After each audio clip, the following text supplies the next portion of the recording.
अधरं मधुरं वदनं मधुरं नयनं मधुरं हसितं मधुरं हृदयं मधुरं गमनं मधुरं मधुराधिपते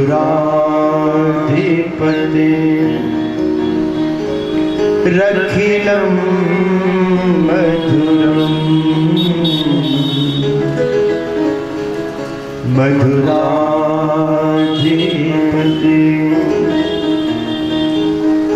रखिलं मधुरम्।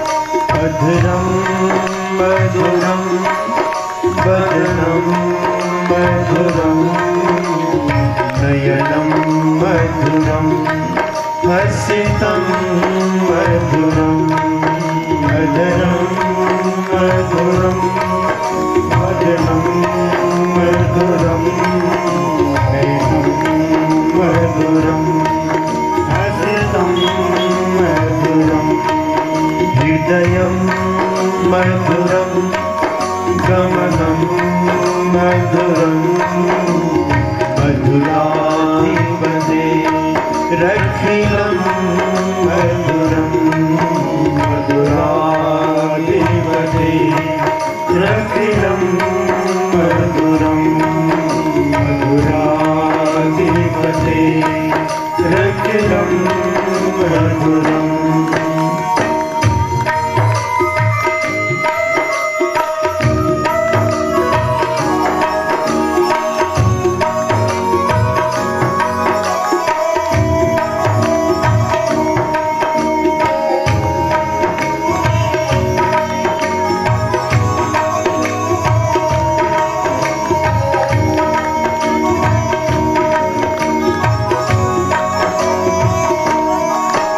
वचनं मधुरं चरितं मधुरं वसनं मधुरं वलितं मधुरं वचनं मधुरं चरितं मधुरं वसनं मधुरं वलितं मधुरं चलितं मधुरं भ्रमितं मधुरं मधुराधिपते रखिलं मधुरं मधुराधिपते रखिलं मधुरं मधुराधिपते रखिलं मधुरम्।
रेणुर्मधुरः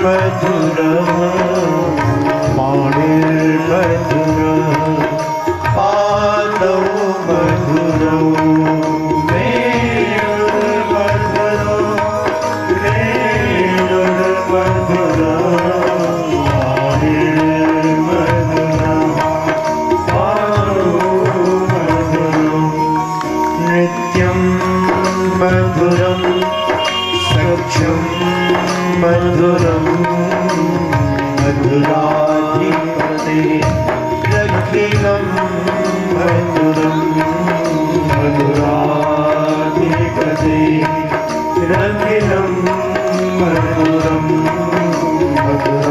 मधुराधिपते रखिलं मधुरं गीतं मधुरं पीतं मधुरं मुक्तं मधुरं सुप्तं मधुरं गीतं मधुरं पीतं मधुरं मुक्तं मधुरं सुप्तं मधुरं रूपं मधुरं तिलकं मधुरं मधुराधिपते रखिलं मधुरं मधुराधिपते रखिलं मधुरं मधुराधिपते रखिलं मधुरम्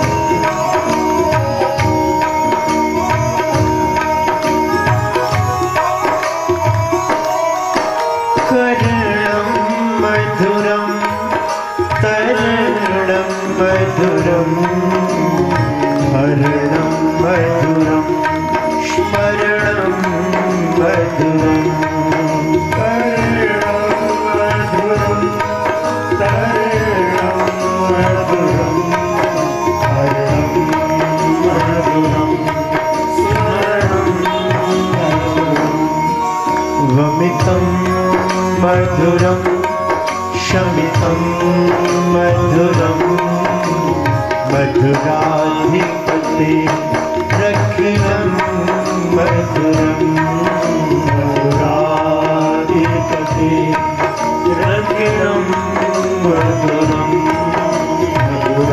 मधुराधिपते रखिलं मधुरं गुञ्जा मधुरा माला मधुरा यमुना मधुरा वीची मधुरा कुंजा मधुरा माला मधुरा यमुना मधुरा वीची मधुरा सलिलं मधुरं कमलं मधुरं मधुराधिपते रखिलं मधुरं मधुराधिपते रखिलं मधुरं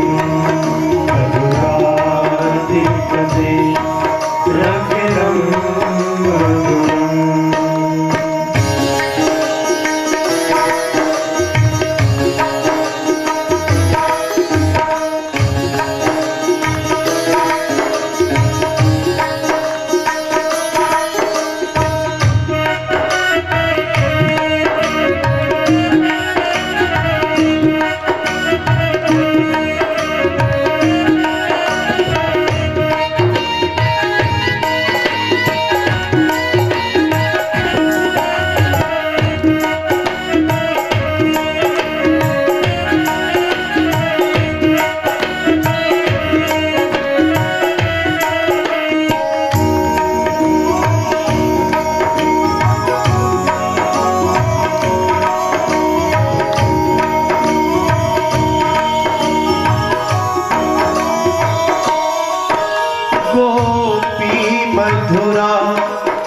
लीला मधुरा युक्तं मधुरं मोदं मधुरं गोपी मधुरा लीला मधुरा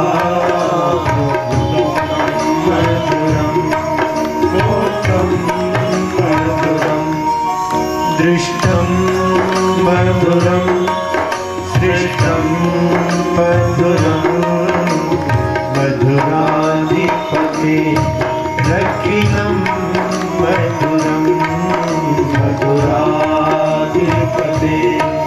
रक्षितं मधुरं मधुराधिपते रक्षितं मधुरं गोपा मधुरा गावो मधुरा यष्टिर्मधुरा सृष्टिर्मधुरा गोपा मधुरा गावो मधुरा यष्टिर्मधुरा सृष्टिर्मधुरा दलितं मधुरं फलितं मधुरं मधुराधिपते रक्षितं मधुरं मधुराधिपते रक्षितं मधुरं मधुराधिपते रक्षितं मधुरं अजरं मधुरं वदनं मधुरं नयनं मधुरं हसितं मधुरं हृदयं मधुरं गमनं मधुरं मधुराधिपते रक्षितं मधुरं मधुराधिपते मधुराधिपते रक्षितं मधुरं मधुराधिपते मधुराधिपते रक्षितं मधुरं मधुराधिपते रक्षितं मधुरं रक्षितं मधुरं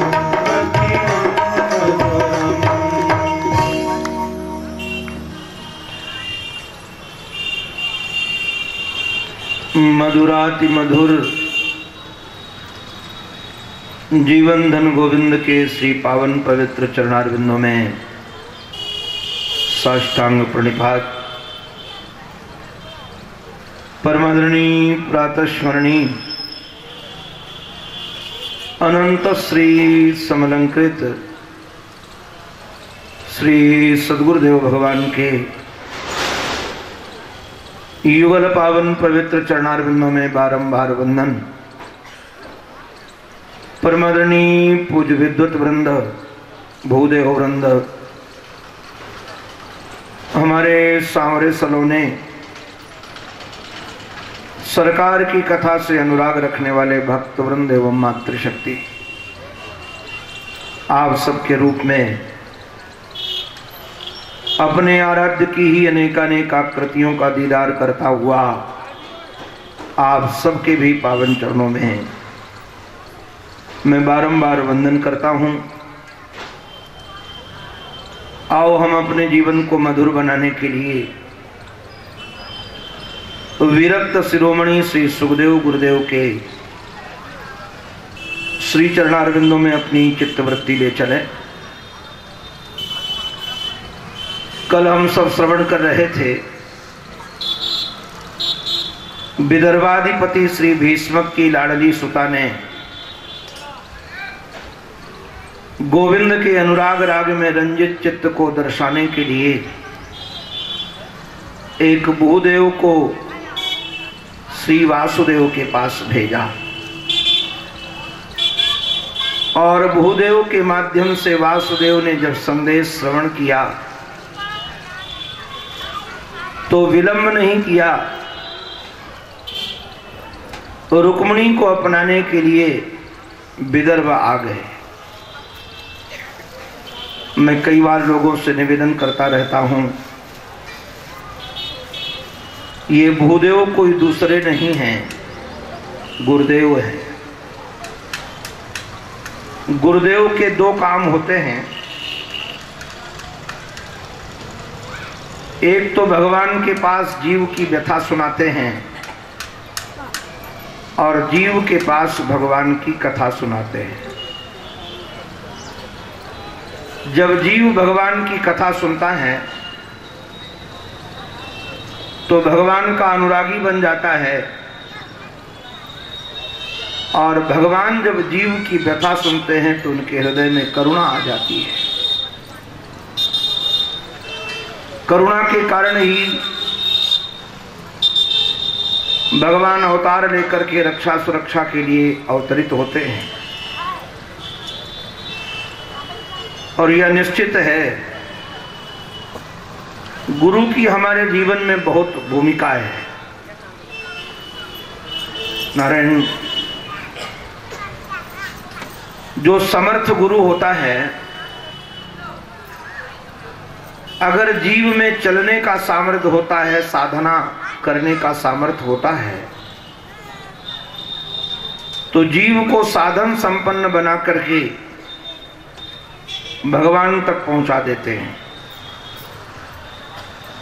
और जीव यदि साधनहीन हो तो भगवान को लेकर के जीव के पास में आ जाते हैं। रामचरितमानस में समर्थ गुरु श्री हनुमंत लाल जी महाराज की यही भूमिका है। सुग्रीव साधनहीन थे, इसलिए सुग्रीव के पास श्री हनुमंत लाल जी महाराज भगवान राम को लेकर के गए। और विभीषण साधन संपन्न था, रामायुध अंकित गृह शोभा वर्णिन जाय, नौ तुलसी का वृंद तहां देख हरस कपिलाय। ऐसे साधन संपन्न थे हमारे श्री विभीषण जी कि निद्रा टूटती है तो भगवान का नाम लेते हैं। तो ऐसे साधन संपन्न जीव को भगवान के पास लेकर आए। यदि हमारे जीवन में सच्चे गुरु का प्राकट्य हो गया है तो निश्चित ये घटना घटने वाली है। गुरुदेव चाहेंगे तो निश्चित रूप से हमें गोविंद से मिला ही देंगे। और ये सुदेव ब्राह्मण ने यही काम किया, गोविंद को लेकर के विदर्भ पहुंच गए। हमारे एक संत चरण कहते हैं, ये शिशुपाल, जरासंध, रुक्मी, ये तीनों काम क्रोध लोभ ही हैं। और निश्चित रूप से जब हमारी मति गुरुदेव की कृपा से भगवान की ओर बढ़ने लगती है तो काम क्रोध लोभ अकेले नहीं, पूरी सेना को लेकर के बुद्धि का विरोध करते हैं कि बुद्धि कहीं भगवान के चरणों में समर्पित न हो जाए। हमारे एक संत चरण जिनके चरणों में हमारा बचपन बीता, पूज्य विरक्त संत स्वामी हंसानंद जी महाराज। पूज्य हंसानंद जी महाराज तो बार बार कहते थे कि जब देवता देखते हैं कि जीव भगवान की ओर जा रहा है तो घबरा जाते हैं, क्योंकि उनका लगता है कि इस जीव का संबंध सीधे भगवान से हो जाएगा तो हमारी पूजा कौन करेगा, हमें कौन बलि देगा, हमारी आराधना कौन करेगा। इसलिए देवता लोग स्वजनों के अंतःकरण में बैठकर, परिवारी जनों के अंतःकरण में बैठ करके, प्रेमियों के अंतःकरण में बैठ करके भगवान की ओर बढ़ने वाले जीव का मीठे ढंग से विरोध करते हैं, और इन विरोधों से यदि वह ऊपर उठ जाए तो निश्चित रूप से भगवान को प्राप्त कर सकेगा। इसलिए काम क्रोध लोभ तो देवता भी नहीं है, ये निश्चित विरोधी हैं, किंतु हमारे ठाकुर ने ये कृत्य करके दिखा दिया कि काम क्रोध लोभ ही नहीं, वो सेना सहित आ जाएं, किंतु जिसकी मति एक बार मेरा वर्ण कर लेगी, हमें चाहे अपहरण करके अपनाना पड़े, इसको हम अपनाएंगे जरूर। वैसे तो रामानुज संप्रदाय में एक बड़ी रसीली बात है, रक्षापेक्षा मपेक्षते। भगवान भी ये कामना करते हैं कि कोई हमसे रक्षा की अपेक्षा करे, और जो रक्षा की अपेक्षा भगवान से करता है भगवान उसी को अपनाते हैं। द्रौपदी ने जब तक गोविंद को पुकारा नहीं तब तक गोविंद पधारे नहीं। गजेंद्र ने जब तक गोविंद को पुकारा नहीं तब तक गोविंद पधारे नहीं। कल हम सब श्रवण कर रहे थे, नंद बाबा को अजगर ने पकड़ लिया, और जब तक बाबा ने श्री कृष्ण का आवाहन नहीं किया तब तक भगवान प्रगटे नहीं, भगवान ने रक्षा नहीं की।